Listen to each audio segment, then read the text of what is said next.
Coming up on EIV News at 6, a new tax plan from presidential candidate Rick Perry. Find out how he plans to solve the nation's tax problems. Plus, I'll tell you how one man in the loss of his son has made for one of the biggest movements in Occupy Boston, right here on EIV News. Now, from Emerson's leading news team, with the latest in world news and our nation's top stories, EIV News at 6. Good evening and welcome to tonight's edition of EIV News at 6.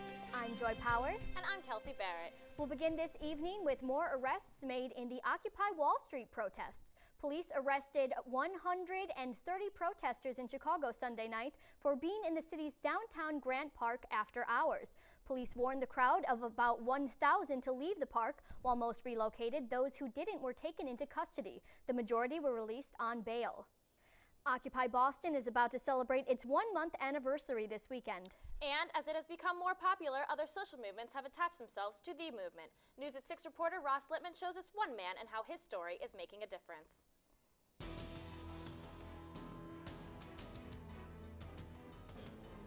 It's 99 against 1.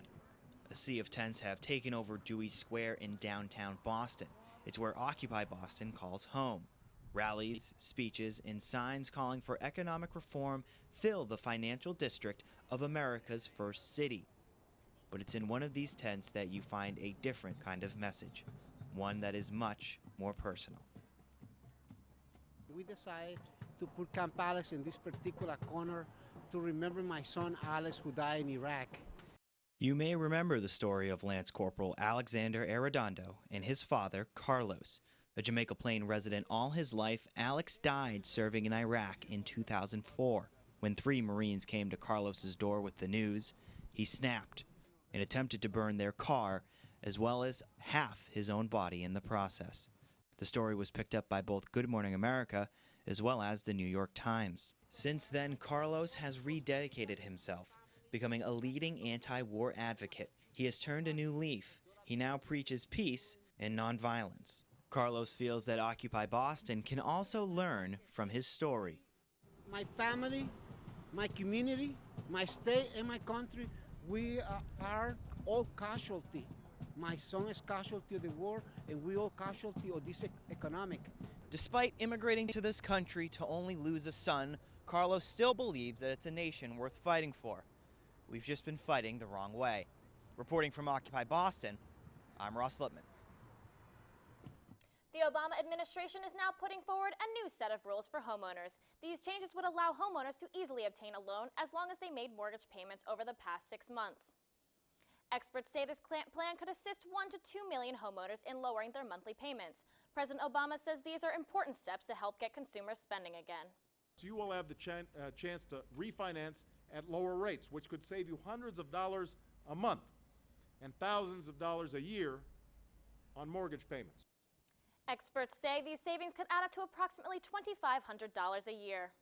Finally, congressional Republicans and the president can agree on something. House Republicans favor a proposal in Obama's jobs bill that would defer a 3% tax on companies contracting with the government. They are even thinking about repealing this tax altogether. Republicans hope this move shows voters that they are trying to fix the struggling jobs market. Texas Governor Rick Perry is not giving up the fight. After a recent drop in the polls, the GOP candidate has proposed a radical new tax plan. Called the Cut, Balance, and Grow Plan, his policy would allow people to choose between keeping their current income rate or adopting a 20% flat rate. His plan would also cut corporate taxes and eliminate the tax on long-term capital gains, while preserving deductions for mortgage interest and charitable giving. Perry hopes this proposal will win over crucial conservative voters. No love for Netflix. A price increase in early summer caused the company to lose 800,000 subscribers in a matter of months. Netflix expects to continue losing business throughout the end of the ongoing quarter, but after the hard hit, the company's CEO says they are done with price changes. Apparently, the Northern Lights should be renamed the Southern Lights. The solar storm that usually hits the northern area of the United States reached all the way into the deep south this past Monday. A light show this far south is rare and may not be viewable for another 10 years.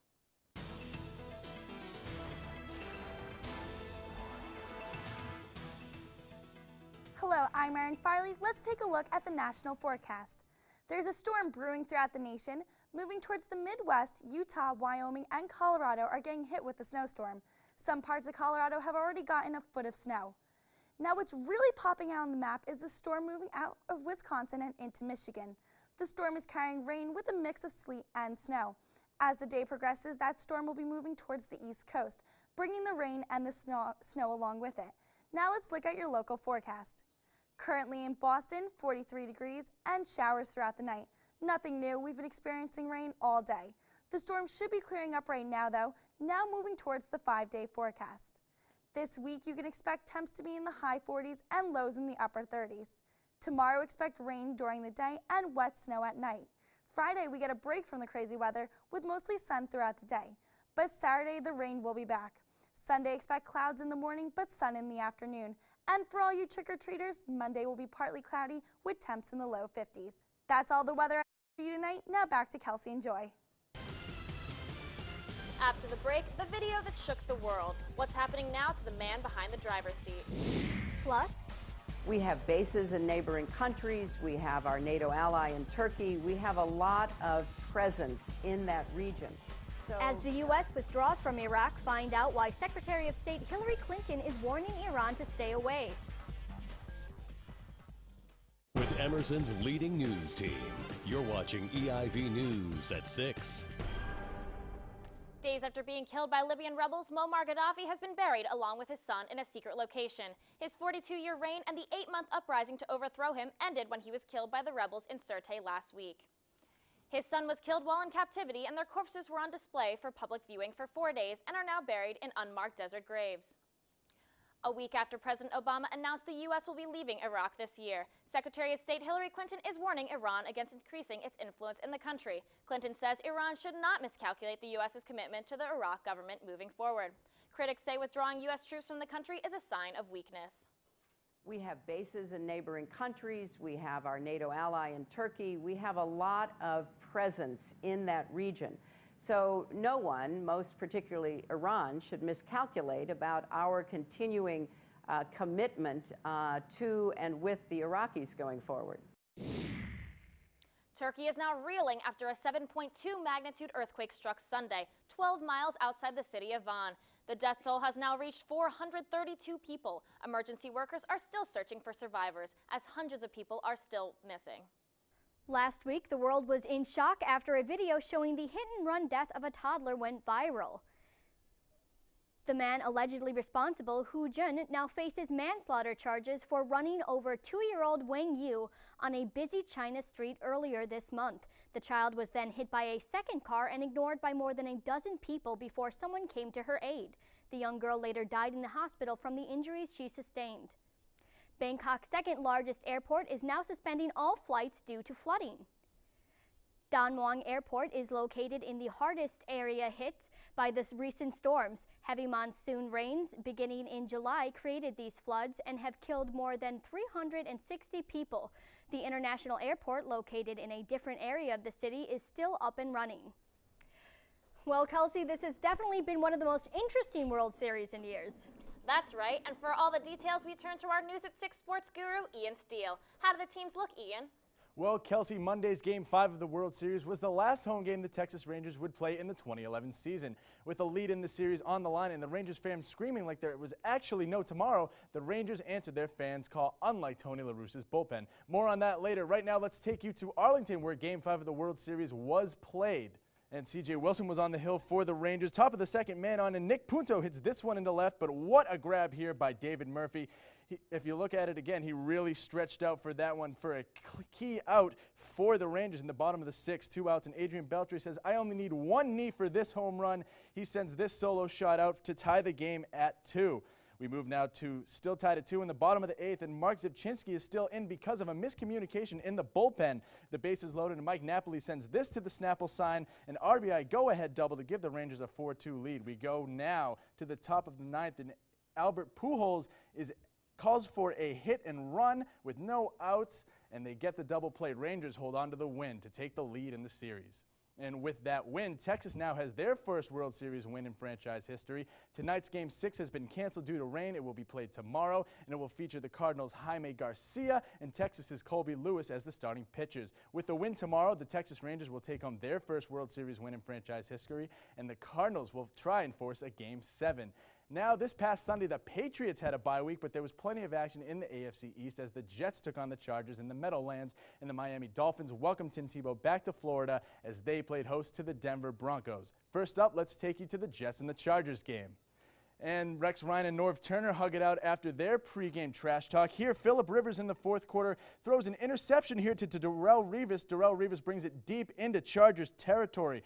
And on the ensuing drive, Mark Sanchez here, he's going to find Plaxico Burress for their third touchdown hookup and the lead. Jets would hold on to the win 27-21. Now let's bring you down to Miami, Florida, where Urban Meyer was still coaching up Tim Tebow just like the college days. Tim Tebow here doing what his coach tells him to, finding Daniel Fells for the go-ahead touchdown score. Broncos need a 2-point conversion. Tebow would call his own number and force overtime here with Matt Prater kicking the 52 game-winning field goal.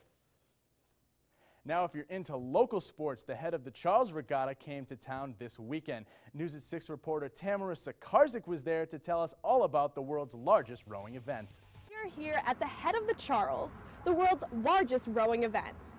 For the past 46 years, competitors have come from all around the world to participate in this race. Today, we have over 8,000 athletes and 300,000 spectators to see who has what it takes to become the head of the Charles. I think this sport's really special because it's more about how much work you do than how good you are at it. So not all of us on the team are the best athletes, but we work really hard, so we do pretty well. Vigorous hours of training and dedication are spent in preparation for this 3-mile race, including team lifts and miles of rowing practice. Lots and lots of hours of practice. Like, we lift about 3 times a week, met a lot of mileage on the water. Our coach is definitely into the high mileage, is on the water, just meter after meter. Fans from all over the world come to Boston annually to cheer on their favorite team and see the competitors' excitement row through the Charles River. My favorite part of watching rowing is actually the accidents, and it's kind of sad to say because it sounds like NASCAR type mentality, but on the head of the Charles you see some pretty good crashes and interactions boat to boat. So this worldwide event not only brings people from all over the globe right here to Boston, but demonstrates both teamwork and commitment. I'm Tamara Sakarzik with EIV News at 6. Well, that's our broadcast, but you can find our shows and stories online at eivnews.com. Thanks for watching. Have a great night. This has been a presentation of EIV News and Emerson Independent Video. For more, visit us online at eivnews.com.